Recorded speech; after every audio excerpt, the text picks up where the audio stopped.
ಶಿವಮೊಗ್ಗ ಜಿಲ್ಲೆಯ ಹೊಸಸಾಗರ ಭಾಗದಲ್ಲಿ ಆನೆಗಳ ಹಾವಳಿಯಿಂದಾಗಿ ರೈತರ ಸಮೂಹ ಕಂಗೆಟ್ಟಿದ್ದು, ತಕ್ಷಣವೇ ಅರಣ್ಯ ಇಲಾಖೆಯವರು ಕಾಡಾನೆಗಳನ್ನು ಸ್ಥಳಾಂತರ ಮಾಡುವಂತೆ ಆಗ್ರಹಿಸಿ ಜನವರಿ 24ರಂದು ಜಿಲ್ಲಾ ಮುಖ್ಯ ಅರಣ್ಯ ಸಂರಕ್ಷಣಾಧಿಕಾರಿಗಳ ಎದುರು ಕಚೇರಿ ಮುಂದೆ ಪ್ರತಿಭಟನೆಗೆ ಏರ್ಪಡಿಸಲಾಗಿದೆ ಅಂತ ಜಿಲ್ಲಾ ಮತ್ತು ತಾಲೂಕು ಪಂಚಾಯಿತಿ ಮಾಜಿ ಅಧ್ಯಕ್ಷ ವೀರೇಶ್ ಅಳವಳ್ಳಿ ತಿಳಿಸಿದ್ದಾರೆ.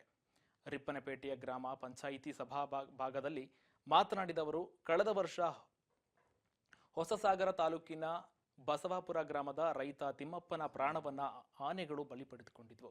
ಪ್ರತಿದಿನ ರೈತರು, ಶಾಲಾ ಕಾಲೇಜು ಮತ್ತು ವಿದ್ಯಾರ್ಥಿಗಳು, ನಾಗರಿಕರ ಜೀವನದ ಭಯ ಏರ್ಪಟ್ಟಿದೆ. ಈ ಪರಿಸ್ಥಿತಿಯಿಂದ ಆನೆಗಳ ಅಪಾರ ಪ್ರಮಾಣದಲ್ಲಿ ಬೆಳೆ ನಾಶ ಮಾಡ್ತಾ ಇದ್ದಾರೆ. ರೈತರ ಪ್ರಾಣ ಕೂಡ ಬಲಿ ಆಗ್ತಿರುವುದು ಈಗ ಅರಣ್ಯ ಅಧಿಕಾರಿಗಳು ಕಣ್ಮುಚ್ಚಿ ಕುಳಿತಿದ್ದಾರೆ ಅಂತ ಈಗ ರೈತರು ಆಕ್ರೋಶ ವ್ಯಕ್ತಪಡಿಸಿ ಪ್ರತಿಭಟನೆಗೆ ಮುಂದಾಗಿದ್ದಾರೆ. ಈ ಭಾಗದ ಒಂದೂವರೆ ಎಕರೆ 2 ಎಕರೆವರೆಗೂ ಬಾಳೆವನ್ನ ನಾಶ ಮಾಡ್ತಕ್ಕಂಥದ್ದು. ಸಾಕಷ್ಟು ರೈತರ ಜಮೀನು ಹಾಳಾಗಿದ್ದಾವೆ. ಉದಾಹರಣೆಗೆ ಮಾದಾಪುರದಲ್ಲಿ ಟಾಕಪ್ಪ ಅಂತ ಹೇಳಿ ಅವ್ರ ಜಮೀನಲ್ಲಿ ಒಂದೂವರೆ ಎಕರೆಯಷ್ಟು ಬಾಳೆ ಫಸಲು ಕೈಗೆ ಬಂದಂಥ ಫಸಲು ಕಳ್ಕೊಂಡಿದ್ದಾನೆ.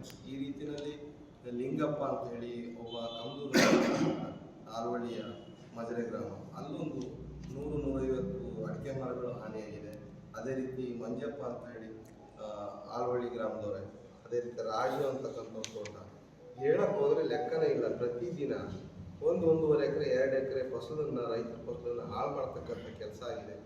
ಆಮೇಲೆ ಈ ಬಸವಾಪುರದ ನಾವೇನು ರೈತರು ಅಂದರೆ, ಈ ಭಾಗದ ಮಲೆನಾಡು ರೈತರು ಅಂದರೆ ಪ್ರಾಣಿ ಜೊತೆಗೆ ಹೊಂದಾಣಿಕೆಯಿಂದ ಜೀವನ ಮಾಡಿದವರು. ಮಂಗ ಬಂದರೂ ಓಡಿಸ್ಕೊತೀವಿ, ಬೇರೆ ರೀತಿಯ ಕಾಡು ಪ್ರಾಣಿಗಳು, ಚಿರತೆ ಬಂದು ಎಲ್ಲೋ ಒಂದಿನ ಕಾಣಿಸುತ್ತೆ ಹೋಗುತ್ತೆ ಅಂತ ಯೋಚನೆ ಮಾಡಿ ಬರ್ತಾ ಇದ್ವಿ ಧೈರ್ಯದಿಂದ. ಆದರೆ ಈ ತಿಮ್ಮಪ್ಪನ ಸಾವಾದ್ಮೇಲೆ ಈ ಆನೆಗಳ ಈ ಆರುಗಟ್ಟಕ್ಕೆ ಎಲ್ಲಾದರೂ ಜನ ಸಿಕ್ಕರೆ ಕಷ್ಟ. ರಾತ್ರಿ ನಾವು ಓಡಾಡೋ ಪರಿಸ್ಥಿತಿ ಇಲ್ಲ. ಈಗ ನಮ್ಮಲ್ಲಿ ಕರೆಂಟು ಪವರ್ ಬರ್ತಕ್ಕಂಥದ್ದು 10 ಗಂಟೆಗೆ